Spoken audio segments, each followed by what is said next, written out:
जो समृद्धी मार्ग आहे त्या समृद्धी मार्गावर वर्ध्याच्या जवळ 1 जुलै 2023 ला एक अतिशय दुर्दैवी अपघात झाला। त्या अपघातामध्ये जी लक्झरी बस होती त्यातले 25 लहान मुलं, महिला, पुरुष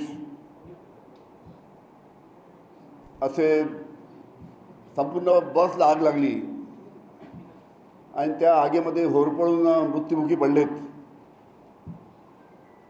त्यांच्या परिवारातील सर्व या ठिकाणी सर्व उपस्थित आहेत।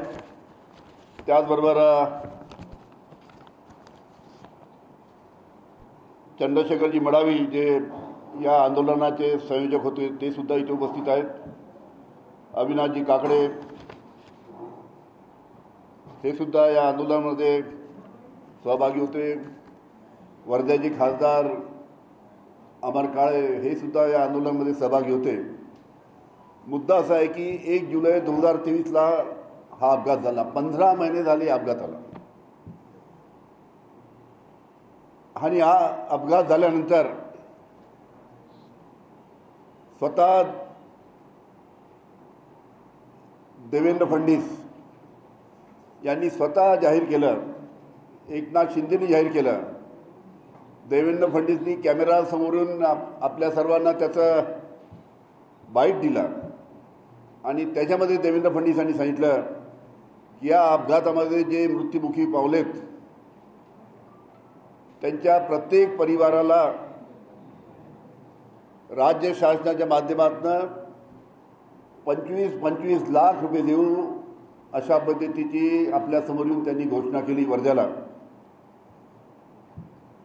पण ही घोषणा केल्यानंतर 15 महिने झालेत। 15 महिने झालेत आतापर्यंत या परिवारांना देवेंद्र फडणवीस यांनी जी घोषणा केली होती त्याचं पालन आतापर्यंत देवेंद्र फडणवीस यांनी केलं नाही।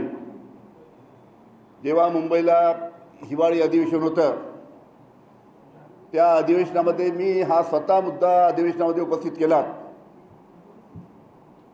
आणि सांगितलं की असं जर इतके दिवस जर आपल्याला आपण स्वतः आश्वासन या परिवारांना दिल्यानंतर राज्य शासनाकडून जर या परिवाराला मदत करण्यासाठी इतके दिवस लागत असेल तर ही अतिशय दुर्दैवी गोष्ट आहे। त्यावर बोलताना अधिवेशनामध्ये अजितदादा पवार त्या ठिकाणी होते। त्यांनी सांगितलं की अशा पद्धतीने जर देवेंद्र फडणवीस यांनी जर आश्वासन दिलं असेल तर ते आश्वासन राज्य शासन पाळेल आणि लवकरात लवकर मदत करेल। पण त्या हिवाळी अधिवेशनाला सुद्धा आता 4 महिने झालेत। हे सर्व परिवारातील लोक 104 दिवस साखळी उपोषणाला वर्ध्याला बसले होते। पण अशा पद्धतीनं घोषणा करून सुद्धा यांच्याकडे दुर्लक्ष होत आहे। अतिशय दुःखाची गोष्ट आहे। या परिवारातील काही लोकांनी शेवटी सांगितलं जर या राज्य शासनाची जर 25 लाख रुपये आमच्या परिवाराला आश्वासन दिल्याप्रमाणे जर देण्याची जर दानत नसेल तर फक्त देवेंद्र फडणवीस यांनी एवढं सांगावं की मी जे आश्वासन दिलं होतं 25 लाखाचं ते मी दिलं नाही, त्याच्यानंतर आम्ही सरकारला 1 पैसा सुद्धा मागणार नाही। अशा पद्धतीने या सर्व पीडित परिवारांची भावना आहे। 104 दिवस यांनी आंदोलन केलं पण याच्याकडे लक्ष नाही सरकारचं। तिथले खासदार जिथे आंदोलन करतात, उपोषण करतात त्याच्याकडे लक्ष नाही। ही सर्व मंडळी त्या ठिकाणी उपोषणाला बसली आणि म्हणून याच्याकडे फारच कमी दिवस लागलेले आहेत। आता आचारसंहिता केव्हा लागू शकते यांची एकच शेवटली मागणी आहे की आचारसंहिता लागण्याच्या पहिले जर यांनी आश्वासनाप्रमाणे जर पैसे दिले तर ठीक, नाहीतर देवेंद्र फडणवीस यांनी पुन्हा जनतेसमोर येऊन सांगावं की आमच्या सरकारची दानत तुम्हाला मदत करायची नाही।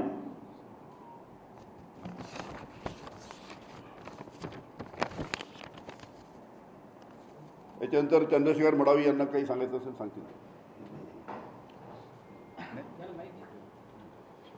एक मिनिट, हा व्हिडिओसुद्धा आहे देवेंद्र फडणवीसचा, जे आश्वासन दिलं होतं त्यांनी, त्यांचा व्हिडिओसुद्धा आहे, पण आता आपला वेळ घेणार नाही.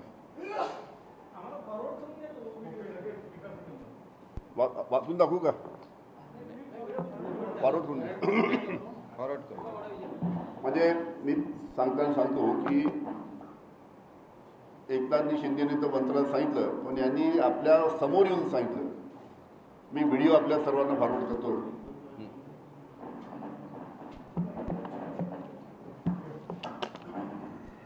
माझं नाव चंद्रशेखर मडावी, वर्धा येथील रहिवासी आहोत.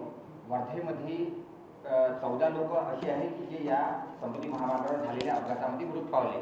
या 14 लोकांसहित जे 25 लोक दगावले ते 5 जिल्ह्यातले होते. आम्ही सर्व लोकांनी मिळून 8 डिसेंबरपासून तर लोकसभेची आचारसंहिता लागतपर्यंत साखळी उपोषण केलं. त्या साखळी उपोषणामध्ये आमची मागणी एकच होती की माननीय देवेंद्र फडणवीस यांनी 1 जुलै 2023 रोजी बुलढाण्याला जेव्हा अपघात झाला होता त्या ठिकाणी असंख्य प्रसारमाध्यमांसमोर ही घोषणा केली होती की प्रत्येक पीडित परिवारांना 25 लाख रुपये देऊ, घटनेची सखोल चौकशी करू आणि दोषींवर कारवाई करू.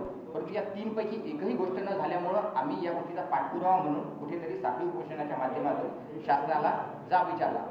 दुर्दैवानं असं झालं की आम्ही जाब विचारताना जे काही आंदोलन केले त्या आंदोलनामध्ये एक नागपूरला सुद्धा आंदोलन केलं होतं. आम्ही नागपूरला रामनाम जप आंदोलन ज्यावेळेस जानेवारी महिन्यामध्ये केलं होतं, त्यावेळेस या नागपूर शहर झोन 2चे जे DCP आहे राहुल मधने साहेब, त्यांनी देवेंद्र फडणवीस साहेबांसोबत लिखित स्वरूपात एक पत्र दिलं होतं त्यांच्याकडून की आम्ही या घटनेची सखोल चौकशी करण्यासाठी SIT गठीत करू आणि विदर्भ ट्रॅव्हल्स ज्याच्यामुळे हा अपघात झाला होता त्याची मान्यता रद्द करू. परंतु यातलं असं काहीही झालं नाही. जी घोषणा केली होती त्याची अंमलबजावणी झाली नाही. आंदोलनाच्या माध्यमातून जे प्रश्न उपस्थित केले त्यावर उत्तर आलं नाही. हिवाळी अधिवेशनमध्ये विरोधी पक्षनेते वडेट्टीवार साहेबांनी मुद्दा उपस्थित केला तेव्हाही उत्तर नाही. आदरणीय माजी गृहमंत्री अनिल बाबू देशमुख यांनी पोटतिडकीनं 1 जुलै आणि 3 जुलै दोन्हीही वेळेस प्रश्न उपस्थित केला, पण शासन याच्यावर उत्तर द्यायला तयार नाही. तर आमची आजच्या या पत्रकार परिषदेच्या माध्यमातून सर्व परिवारांच्या वतीने एकच विनंती आहे की गृहमंत्री उपमुख्यमंत्री माननीय देवेंद्रजी फडणवीस साहेब, ज्यावेळेस तुम्ही वर्धेचे पालकमंत्री पदावर होते आणि वित्तमंत्री पदावर होते त्यावेळेस तुम्ही ही घोषणा केली होती. त्या घोषणामध्ये जर सत्यता नाही आहे, ही घोषणा तुम्ही कुठेतरी 2 जुलैला जो शपथविधी घ्यायचा होता त्याच्या घाई गडबडीत जर तुम्ही केली असेल तर तुम्ही जाहीरपणे त्याच प्रसार माध्यमांसमोर येऊन हे घोषित करा. अथवा या पीडित परिवारांमध्ये काही परिवार आज उद्ध्वस्त झालेले आहेत. 9 ते 10 लोक असे आहेत की ज्यांचं एकुलतं एक सदस्य गमावून ते परिवार देशोधडीला लागलेले आहेत. तर त्यांची थोडीशी काळजी घ्या आणि या ज्या 1.5 वर्षापासून हा जो प्रश्न अनुत्तरित आहे त्याला उत्तर द्या. जर तुम्ही या आचारसंहिता लागायच्या आधी जर याच्यावर तोडगा काढला नाही तर आम्ही पुनश्च हे विषय परिवार आंदोलनाची भूमिका घेऊ आणि त्या भूमिकेच्या माध्यमातून कायदा आणि सुव्यवस्थेवर जर प्रश्नचिन्ह निर्माण झाले तर त्याची सर्वस्वी जबाबदारी साहेबांची राहील. बस एवढंच. आम्ही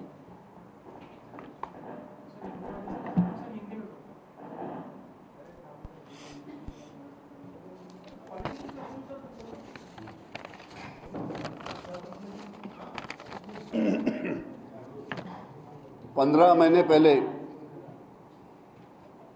1 जुलाई 2023 को समृद्धि महामार्ग जो है उसमें वर्धा के नज़दीक एक लग्जरी बस को आग लगने से 25 लोगों की मौत हो गई थी. उसमें छोटे छोटे बच्चे, महिलाएं, पुरुष.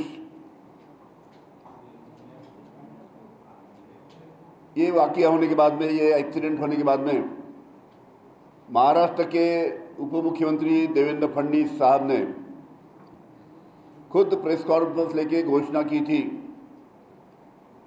कि इस एक्सीडेंट में, इस समृद्धि मार्ग के ऊपर जो एक्सीडेंट हुआ है, एक्सीडेंट में जो 25 परिवार जो पीड़ित है, इनके घर के लोगों की वहाँ पे मृत्यु हुई. ये 25 परिवार को राज्य शासन के तरफ से एक एक परिवार को 25-25 लाख रुपए दिया जाएगा. इस प्रकार की घोषणा 15 महीने पहले देवेंद्र फडणवीस ने की थी. ये सब जो बैठे पीड़ित फैमिली के लोग, ये सब लोगों ने मिलकर 104 दिन वर्धा में उपोषण किया. उसमें चंद्रशेखर जी मड़ावी, अविनाश जी ठाकरे, बाकी सभी जो है पीड़ित परिवार के सभी जन वहाँ पे उपस्थित थे। वर्धा के खासदार ये भी उपोषण में शामिल हुए, लेकिन 104 दिन उपोषण करने के बाद भी अभी तक शासन ने इस पीड़ित परिवार को 25-25 लाख की मदद नहीं की। हमारी इनके तरफ से सबकी मांग है कि अभी आचार संहिता जल्द से जल्द लगने वाली है।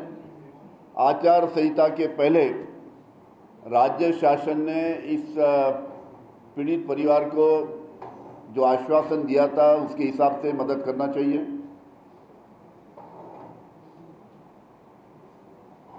और मदद करने की इच्छा नहीं है उनकी, तो उन्होंने कम से कम जाहिर करना चाहिए देवेंद्र फडणवीस ने कि मैंने जो प्रेस कॉन्फ्रेंस में बोला था इस बात का मैं इनकार करता हूं। ऐसी कोई प्रेस कॉन्फ्रेंस, ऐसा कोई बयान मैंने नहीं दिया था। इसके लिए भी ये सब पीड़ित परिवार के तैयार हैं, लेकिन ये सब चाहते कि इनको आश्वासन देके जिस प्रकार से गुमराह करने की इनको कोशिश की जा रही है, उसके लिए पीड़ित परिवार बहुत नाराज है और फिर से उपोषण में बैठने की उनकी तैयारी है। एक तो देवेंद्र फडणवीस की सरकार ने इनको मदद करना चाहिए या खुलेआम बोलना चाहिए कि ऐसा बयान मैंने 25 लाख रुपये मदद करने के बारे में ऐसा कोई भी बयान मैंने दिया नहीं। इसके लिए सब पीड़ित परिवार के लोग सब यहाँ पे आए और सरकार से दरखास्त कर रहे हैं कि इसके बारे में आचार संहिता के पहले जल्द से जल्द कदम उठाए। धन्यवाद।